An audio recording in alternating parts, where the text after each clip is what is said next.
Swizzle here, Monday, the 16th of May, and Dan's going to make the face, but I am glowing in the aftermath of what was a fantastic Game 7 in the world's most famous arena last night.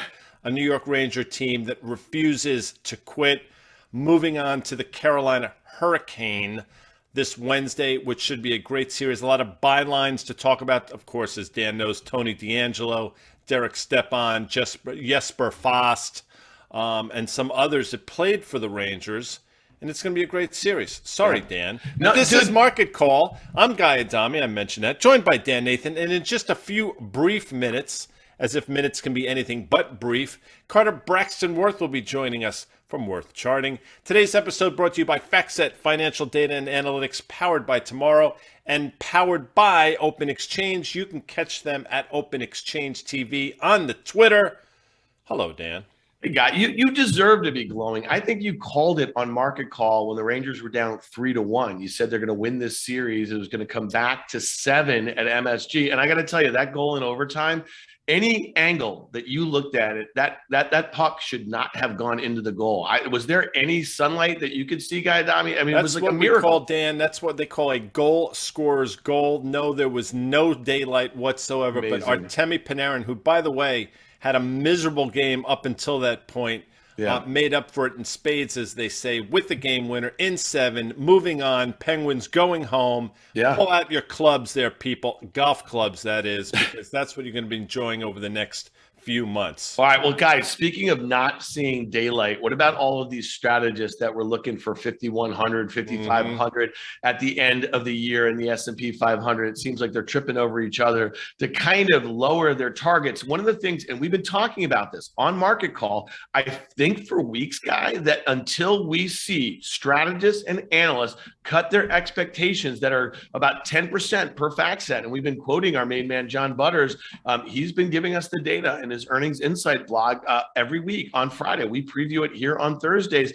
They just have not been budging those estimates. And so we've seen the price come down. And when you think of what a PE is, right, it's the price divided by the earnings.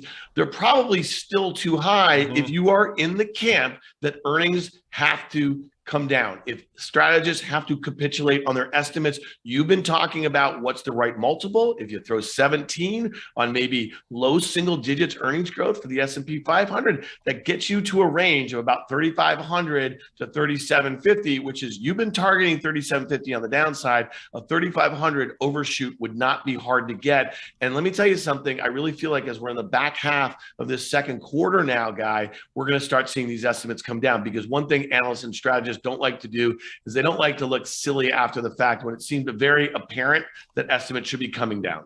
Well, I'd like to welcome our friends from Goldman Sachs, clearly that have been tuning into Market Call over the last few months, because it's odd how the math seems to line up with everything we've been saying. Good for them to finally acquiesce, as it were. There's a Q and a C in that word, and to sort of come around to our way of thinking. You look at this tweet from Lisa Abramowitz. This is Lori Calvasina from RBC. And she's saying a lot of things that we're saying. The 38.50, that was the low, the recent low last week, 38.58 to be exact. Not that that's important. 3,200, I mean, that would be catastrophic, I think, for a lot of people. And I don't think we're necessarily going to get there. I thought the overshoot would be maybe 3,500, 3,550, but we'll see. And obviously Morgan Stanley talking as well. Mike Wilson has been on our show a number of times on CNBC's Fast Money. The bottom line here is this: math matters. And in a rising interest rate environment where the Fed is no longer backstopping the market, valuations matter. And this 17 multiple on potentially, somewhere between $215 and $225 of earnings gets us to the levels we've talked about. Now, we saw a bounce last week, I think deservedly so. You actually bought some stuff last week. It was a spot-on right move because you saw the rally on Friday. And quite frankly, I think the market's holding in there okay today. And I still think you have a few days of rally left, but I still think, to me at least, the direction of this market is lower still. Yeah, no, I don't disagree. And I think we talked about on Thursday on the market call and why I was kind of picking at a couple things, in particular QQQ. I just think that no one's going to be able to nail the bottom. Lori Calvasina, she does really good work, and she's actually been very cautious as a strategist for the better part of the last 6 to 9 months. So is Mike Wilson, who was up there. Another friend of ours, who's also, I think, a fine strategist, and she shows up on our Thursday market call, is our friend Liz Young from SoFi. Mm-hmm. And Liz had a chart this morning that she tweeted out, Guy. I thought that was kind of interesting. Listen, all indications by, I guess, bulls and bears are like, you know what, this 3,500 seems to be a level where a lot of investors should be very interested. She threw up a chart. This is from Bloomberg. It shows going back to the 80s, I guess the mid 80s, the 200-week moving average, not something quoted too frequently. But if you look, though, Guy, in 2011, that's where we bottomed out. In 2016, we bottomed out at the 200-week moving average. So it served as support. And then again, in 2018, we briefly sliced through it in 2020. But if you look where that is right now, Guy, it's almost remarkably close to the pre-pandemic high near 3450 or so, which you and I have been kind of targeting, you by doing the math, 3750, me seeing more and more important sectors coming back to their pre-pandemic highs. It feels like we're going to have a range, Guy, like a 5 to 10% range, maybe 3,400, 3,700, where we bottom out. But again, you and I are proponents of dollar cost averaging into quality,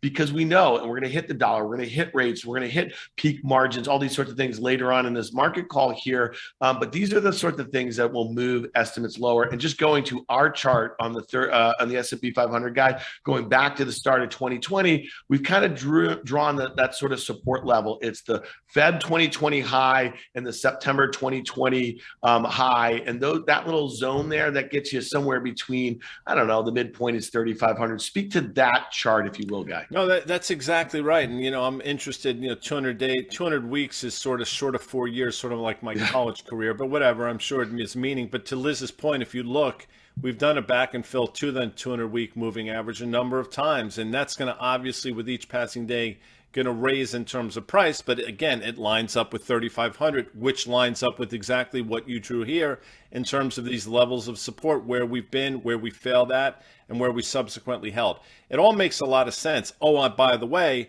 and now you have a sloping to the downside moving average, which is not particularly bullish. So it all really makes a lot of sense, and I think that's where we're headed. And I got to tell you something, Dan, I don't think that's catastrophic by any stretch. Yeah. And I think that sort of sets us up, again, I've been saying it for a while, for a great half of next year. Before we bring in CBW quickly, question for you from the audience, Dan. I don't think we suggest or recommend anything, but I'll use the word that they use. Do you suggest QQQ options in the form of calls, or just the shares outright, given your thesis that maybe we're in for a bit of a bounce here? Well, that's a great question. Let's go to this NASDAQ 100 chart, right? So the QQQ is the ETF that tracks it there. And, on Thursday, when I started picking at it, we talked about it on Market Call, and I have not bought the QQQ in a very long time. Now, I own funds that actually have similar sort of exposure, but that's not something I ever look at or anything like that.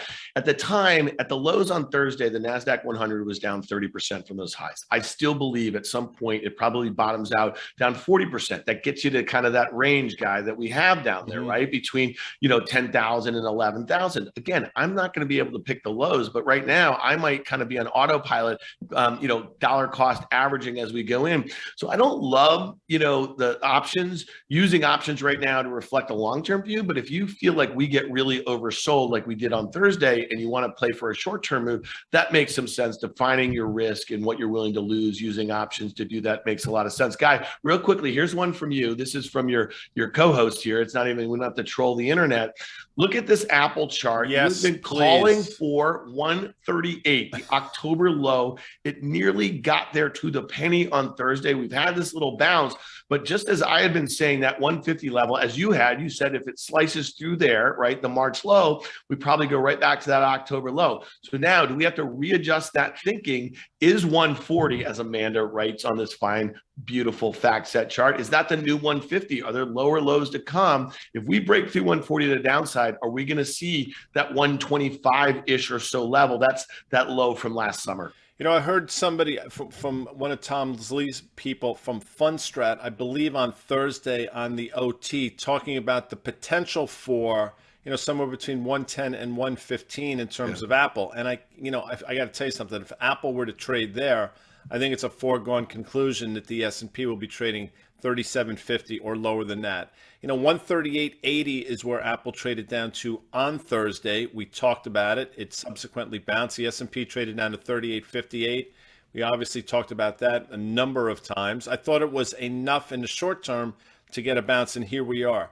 But if we somehow meander at these levels and we don't have a meaningful bounce in Apple like we've seen a number of times since January, then one has to say, maybe again, valuation is clearly coming into question and maybe the broader market isn't done. So I think Amanda is spot on to point out that now 140 is the new 150. Great job by A. Diaz, by the way. She's quick. Hey, listen, Guy, we're getting this week started off. We're a little late on our timing, our rundown. Amanda said bring Carter in at 110. I apologize. I had to ask a question. No. Let's bring Carter right in and let's hit the rates. We're definitely going to hit consumer discretionary and staples and a couple earnings in the space. What's up, Carter Braxton? Man, yes, bring me in. Bring you in. How are you, buddy? All right, worth charting. We're going to pump that at the end of this segment here, but we're going to get to your note this morning that you sent out, which I thought was really interesting, comparing staples and discretionary, and you have a pretty good take on that. But real quickly, Guy Adami, let's talk about rates, the reversal we had on Thursday. And Carter, maybe you like my chart, maybe you won't on the 10-year U.S. Treasury yield here. But Carter, or guys, speak to me what happened last week in rates. It got 320 in the 10-year. We hadn't been there since 2018. That was the time in which the S&P 500 went down 20% in a straight line. The Fed had to pivot.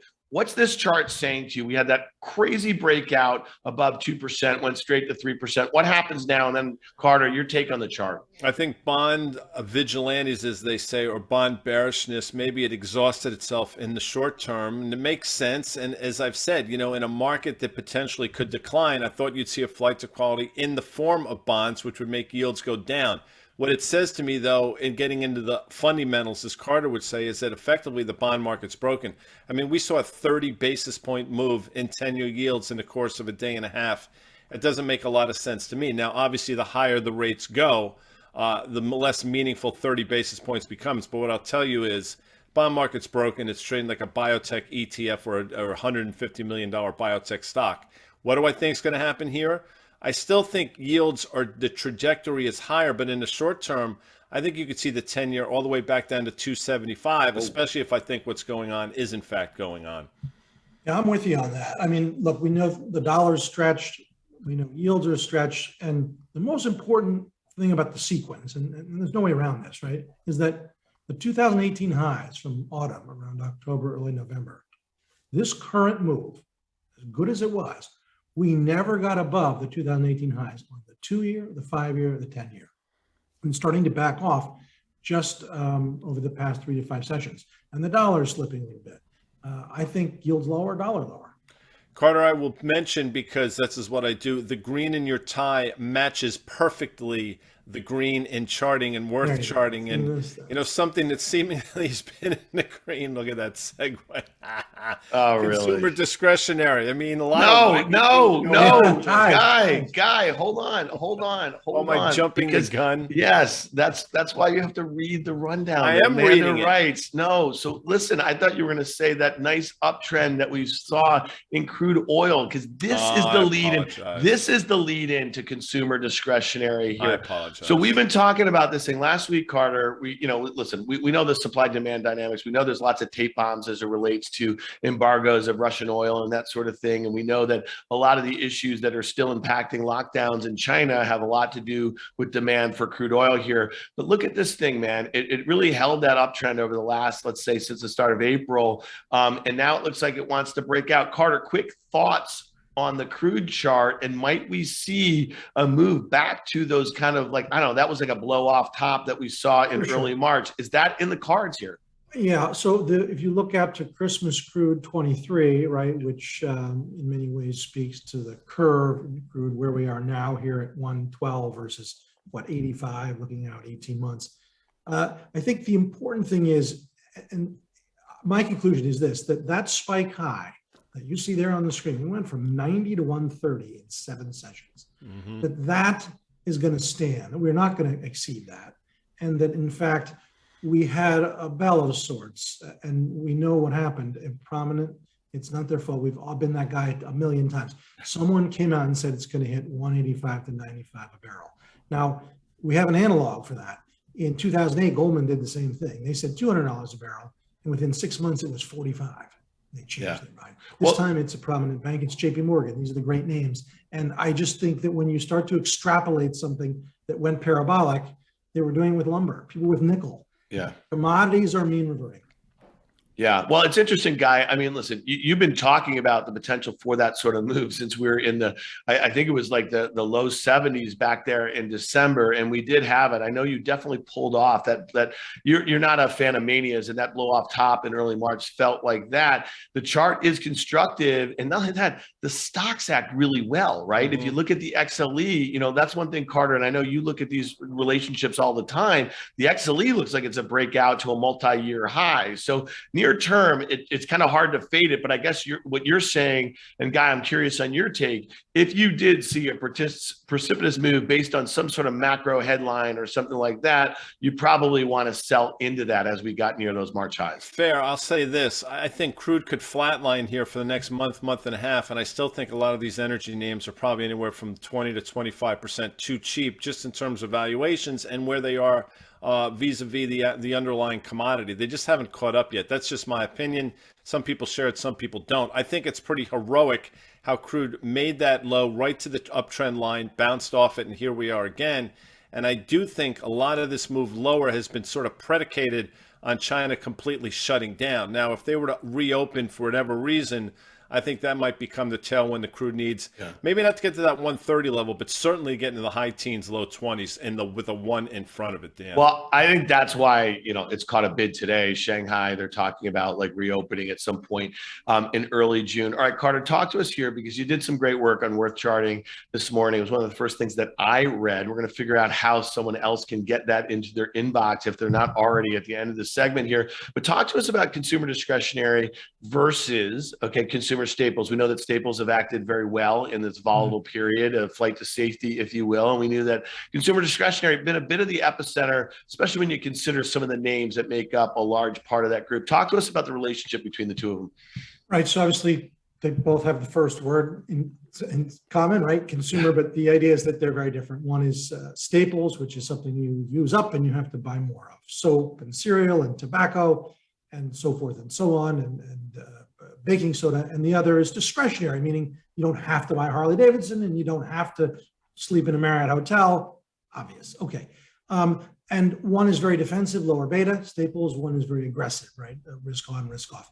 And sometimes their relationship gets so stretched one way or the other that I know, yes, that it's right to play for mean reversion. Now, timing is hard. It's my thinking the timing is now. Let's look at a few charts. So this is simply a ratio chart. It's often tough to help for me to get my mind around it. We're looking at a stock, we're looking at an ETF, what do you mean a ratio? And all it is taking one thing divided by another and plotting it as a line. And so this is the performance of the consumer discretionary sector to the consumer staples sector. And obviously you see the wipeout, it's in free fall. Now look at the next chart.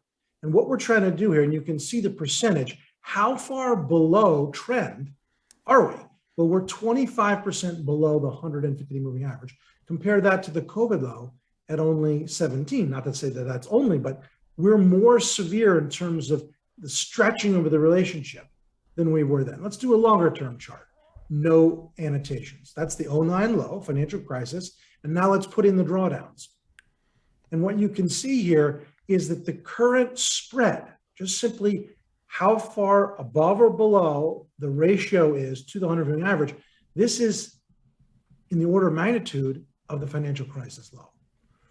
And Carter, I'm no genius, but I look at that and say there's an uptrend line to be drawn from that 09 low, and I guarantee that you've brought with you another chart that illustrates exactly that. You do not have to go to the ophthalmologist this week. You're all set. Now look, let's leave that trend line, and look at that. Now, at some point, even you see in the sort of 07, 08 period, even though it might go much lower, it's about here and now. Can we tactically play this for a bounce, which is essentially getting long XLY and short XLP. However, what about this?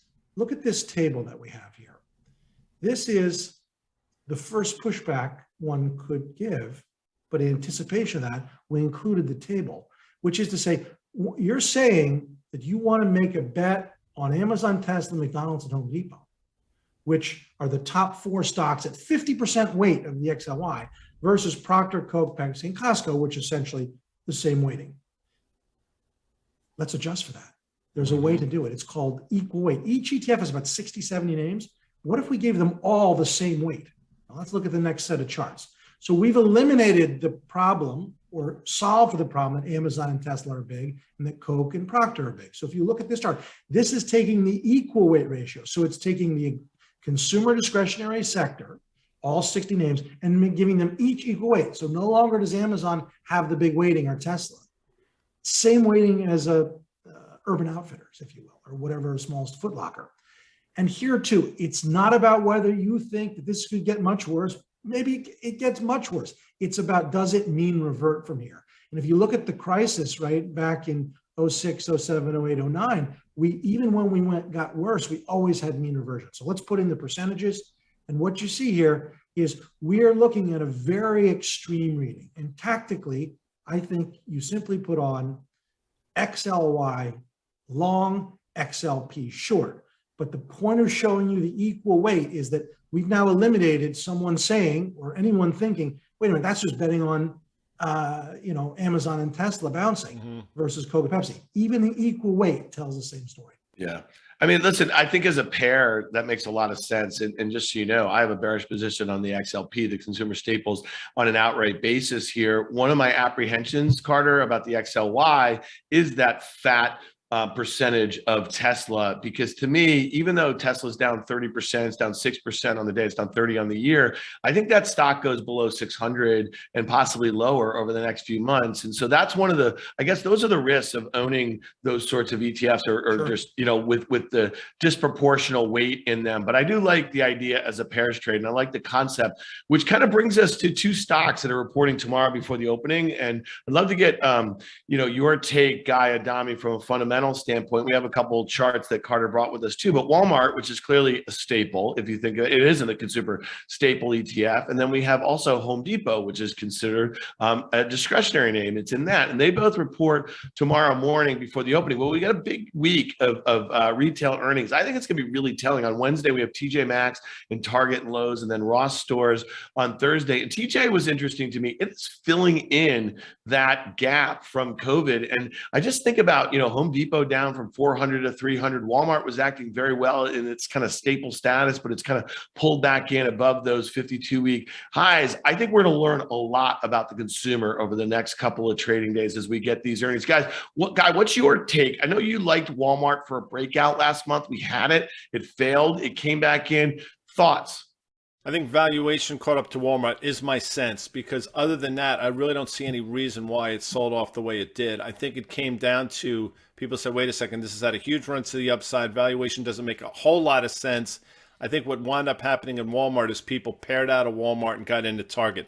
That's just my sense, and I actually think it's going to hold here, number one. Home Depot quickly, number two, and this is just my take.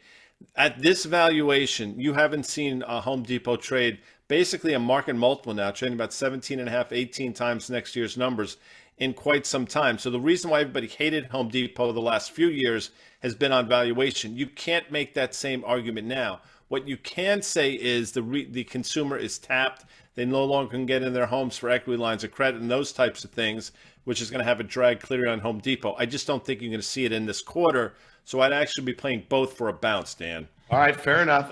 Applied move in Walmart in either direction, about 4% tomorrow. And then with Home Depot, about 5.5%. Carter, talk to me on Walmart on the technical setup here, because, Guy just said valuation kind of caught up to it. I know you don't really care. The stock trades about 22 times. That seems about in line with most consumer staples, expected to have kind of mid to high single digits earnings growth, lower sales growth here. The question is with, margins, with inflation, do they benefit from food inflation? Do they not? Your guess is as good as mine, about 20.5 times next year. What's your take on the setup here? Because I know that you look at the 150 day, the 200 day is down there at 145. Looks like a pretty decent level here, if you don't mind valuation. Yeah. So remember, moving averages are only useful if you're in an uptrend or downtrend. right? Yeah. So when you're trending in a big downtrend or uptrend, you use a moving average to measure the trend. If you're trendless, you don't use a trend line. Yeah. The non-moving average, even though I included it here, has no bearing, not relevant. What we do know is it did make that slight new high, so officially, quote, broke out, and now has given back exactly 50% of the move from the lows of sort of March, and basically into support. So the question is, does it find support? I would say it's a small long. It's an unexciting but small long. All right, and let's look at Home Depot here. Again, 400 to 300 felt like in a straight line. It did go up from 300 to 400 in a straight line. So I guess, gravity is alive and well in the stock market. What's your take here? Because I'll just kind of tease it a little bit. I see something, I haven't had a chance to read it yet in my inbox from Worth Charting. You got a note on the home builders, and I have to assume that maybe there's some connection here with your thoughts on Home Depot into the print and lows later this week. Well, it's interesting. Home builders, Sherwin-Williams acts very well. Masco, for instance. I guess, what do we know? We know we have a trend. We know we have a break in trend. Not only did it break, it broke with authority, right? It dropped and gapped, earnings related. And so then, do you catch the falling knife? Do you make at the end of the day, there's no technical reason per se, other than it's down 33% from its high. And while I haven't run the numbers or done the studies, I'll bet you if one did or does, you can do it. Anytime you get this marquee asset, this premier equity down 33%, and you could hold it for 3 to 5 years, you make money. And so small. All right. Well, listen, I'll just say this. I appreciate all of your work. I'm really looking forward to read your note on the home builders that is in my inbox. I think it came out right before we did market call. But real quickly, Carter, where can people find your work? We know that you speak to some of the largest financial institutions in the world and money management firms, but you also now at Worth Charting have a product for everyday investors like Guy and me who want to read your takes on a daily basis. Where can they get it? That's right. It's worthcharting.com. So we continue our institutional effort, the biggest mutual funds and hedge funds, pension plans, endowments, family offices in the world. But we also now have something for individuals who want to join Worth Charting. His level of badassery knows no limits, Dan Nathan. Carter Worth, you are the man. I love the tie, slightly askew on this Monday. By the way, some thunder boomers in the background. I don't know if you heard that thunder, Dan. Speaking of thunder, Ben Bernanke's been in the news lately, Dan Nathan, and Carl Quintanilla actually tweeted something out about said Bitcoin, which I know you follow extraordinarily closely. Yeah, I mean, listen, this is interesting. There was a quote that Carl did tweet from Bernanke. He is the former Fed chair. One of your probably favorite Fed chairs, Guy, if we were kind of picking sides here. Actually, no. He's number one on the list of reprehensible characters. Oh, okay. I meant like the one that you... And the list, by the way, is long and distinguished for you Top Gun fans. I meant the one that you love to hate the most. That's what I meant, Guy. Come on, stay with me here. But he was saying about Bitcoin, it's a speculative asset, but it's one that whose underlying use value, gold has underlying use value. You could use it to fill cavities. The underlying use value of Bitcoin is to do ransomware or something like that. So this is, that meme, Guy, that old man yells at cloud, that one, you know what I mean? Like that's what's going on here. And it's really easy to punch down right now at crypto because the whole space seems a bit buggy. There's been, no shortage of kind of debacles from DeFi to stable coins to, valuations and NFTs and volumes just coming down dramatically. And then obviously just the market cap of all the major coins coming in pretty hard. This one is really interesting. I think you've made the case on many occasions that it is now a macro asset, given the size in which it is and the money that's flowed into it. So you got to keep a good eye on it. We do it from a sentiment standpoint here. Here's the 5-year chart going back to that retail frenzy in 2017. 20,000 was the breakout in late 2020, and we saw what happened. It doubled, and then it almost doubled again. And here we are, down 55% or so. It's flirting with that kind of 30,000 level. There's an air pocket down to 20. It seems like that's almost a foregone conclusion. Guy, what's your take right here? Because Ethereum, again, is also at those kind of lows. And then there's, again, there's another, I don't know what you want to call it, a 30 30-40% air pocket below that. Your take quickly on crypto and just all the news stories that you're reading about all these different things that are built on it. It seems like everything that can go wrong is going wrong right now in crypto. That's exactly right. And listen, Carter's work suggested weeks ago, literally weeks ago and thousands of dollars ago that Bitcoin would trade down to 25,000. And lo and behold, it's pretty much where it got down to. So my 2 cents, if I were to add something here, you've taken all the body blows you could possibly take over the last couple of weeks in terms of Bitcoin. My sense is that will abate, and maybe you'll see a bit of a rally here back to the low 30s, 34, 35,000, and we'll see what happens. I do think we're still going to be mired in this range for the foreseeable future, but I think that move down to 25 and change 26 last week probably exhausted the shorts or the people getting out of longs, number one. But Ethereum is the one that you've talked about for a while, and I think that's the one that you really want to sort of continue to pick away at. And maybe that's a little more interesting because a lot of people think, in terms of use, this is the one that's going to emerge victorious.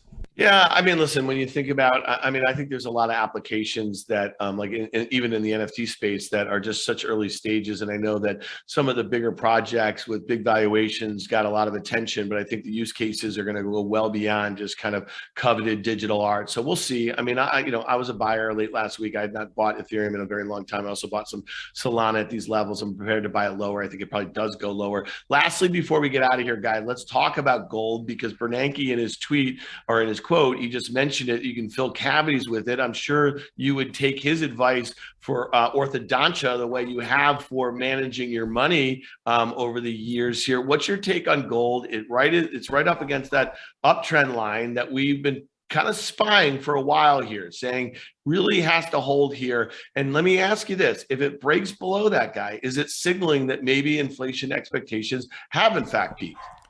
I don't think it's quite, that's the right question in terms of what does it signal in terms of inflation. I don't think it's got anything to do with inflation anymore. I think it's completely decoupled from inflation concerns, because, if gold were truly an inflation hedge, this thing would have been well north of 3,000 when we had sort of those peak levels of CPI. It didn't happen. So I'm not quite sure what's going on, but where does it have to hold? This trend line exactly. What happens if we break this trend line? I'll tell you exactly what happens. We trade down to where the trend line started, and people will once again say, what was I thinking getting into gold? Me being one of them.